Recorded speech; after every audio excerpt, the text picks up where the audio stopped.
Welcome back to the This and Cast podcast where we talk about self and lifestyle.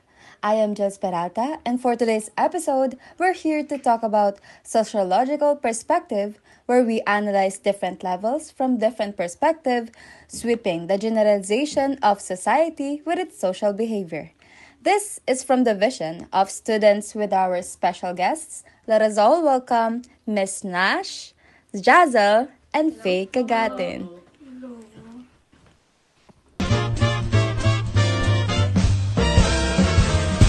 Hello guys, I am Jassel. And I am Faye. And I am Nash. So before anything else, ano ba yung mga nararamdaman nyo ngayon? Meron ako ditong emojis. Ayan. Pili kayo ng mga nararamdaman nyo. Yan. Yan. Uy. Masaya Ano naman ba? kayo. Wait lang. Yan. Patingin nga. Wait Ito lang. pa. Ito pa. Sa akin. Sa akin. Ayan. Ito sa akin. Ayan. Diyan, by picking the emoji, i-describe nyo kung anong nararamdaman nyo ngayon. Okay. Ito sa akin. Kasi, ano eh. Bakit? Wait lang. Kasi, di ba, broken kasi ako guys. Tapos may exam pa kaming paparating. Tapos yun, parang kailangan ko munang suppress yung emotion ko kasi nga may exam. Kailangan ko mag-review, kailangan ko unahin yun. Sa akin, ito, hindi ko lang na masaya na parang nagagandahan mo siya. Ewan. Para sa akin, kasi, super, like this past few weeks, calm lang lahat. Like, parang sobrang smooth lang ng mga nangyayari. Yun lang. Sa akin, etong emoji yan, mukha siyang pagod. Pagod Kasi, yan. pagod din ako. Ayun pala, parang, ayun nga, stress nga. Pero, di ba kahit ganyan yung itsura, parang lumalaban ka pa rin. So ngayon, meron tayong segment na tinatawag na Who? First, Who Wears Me that is inspired by the Looking Glass Self by Charles Hurton Cooley. So guys, ano yung mga personalities na mostly pinapakita niyo sa ibang tao? Ikaw na ba? Ikaw na. Mm-mm. Ako na. So, ako. Siya. Hindi ko hindi joke. Okay na. Okay. So, ako, sa akin yung like pinapakita ko lagi is yung positive energy. Like yung masayahin, ganun. Kasi alam ko sa sarili ko na kapag kasi negative energy yung binigay ko or pinapakita ko lagi, nakakahawa siya. Nare-reflect sa'yo. Like, kunyari kasi, ramdam ko yun eh. Kapag kunyari, ako, masaya ako. Tapos yung isang tao, yung personality niya na laging pinapakita, parang negative lagi na parang laging malungkot. Tawag dito, nakakahawa. Tsaka like, parang yung toxic yung personality na pinapakita niya.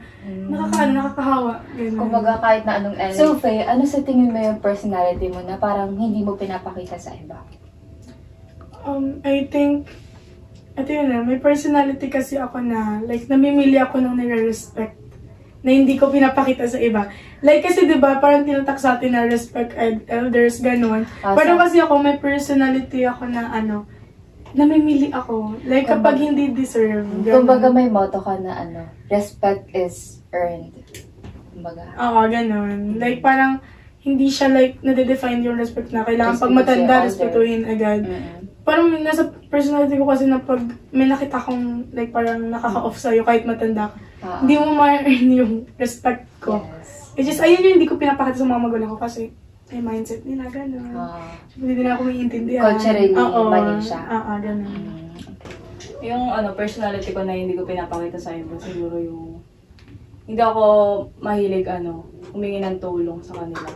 Like, yun yung pag may mga ginagawa, mas gusto ko na ako lang yung gumagawa para alam mo yun, pag may nakuha kang achievement, gusto ko kasi na parang sa akin lang galing yun na hindi galing sa tulong ng iba. Ganon. Kumbaga, you're independent enough. Oo, parang ayoko mag-depende sa iba pag nagawa ko ng mga bagay. And ganun din pag pag may mga problems ako, parang mas gusto ko na, kinikip ko lang yung problems ko instead of getting help to others. Na-handle mo naman siya kahit magsama. Mahirap, pero syempre, kakayanin mo na i-handle kasi nga, kung ayaw mo talaga humingi ng tulong, no choice ka kasi i-handle yung problem na yun. I see. And ayun lang. Ako, yung mga di ko pinapakita sa sarili ko sa iba. Siguro yung naiinis ako pag may mga taong dumidepende sa akin. Ganun kasi, ano pa lang ako, bata pa lang ako. Parang, nasanay na po ako na, walang tumutulong sa akin. Parang ako lang po lagi yung ano tawag dito eh? Yung parang, Nag-handle ng everything. ako yung nagsasolve ng lahat sa sarili ko lang. Kaya pag feeling ko may dumidepende sa akin, naiinis ako kasi ba't di nila kayang gawin? Ako nga kaya ko. Ba't ganun? You're comparing it. Yun lang.